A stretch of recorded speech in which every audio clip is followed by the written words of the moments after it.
Kirinyaga Anne Waiguru ametetea uamuzi wake wa zamani wa kumuunga mkono aliyekuwa naibu rais Rigathi Gachagua, huku akimshutumu kwa kugeuka na kuwashambulia viongozi waliowahi kusimama naye wakati wa changamoto za kisiasa.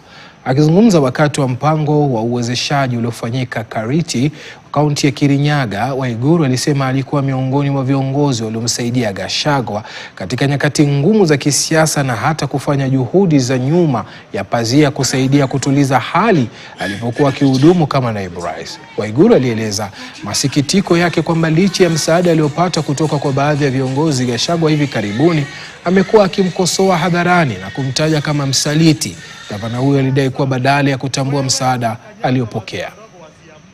How can you claim that you want to be a kingpin of this country or this country? Ashi? Hata zile polling zimefanywa nationally. Tuseme hata kama Rigathi angekubaliwa kusimama, total votes ako na 4% za nchi. 4. Hata huwezi zipeleka kwa meza. Ni ukweli, sio mimi nimefanya, simuliletewa kwa news. Kwani hamkuona? Mimi nawakumbusha kwa sababu najua mnajua. Kwa hivyo si kudharau mtu.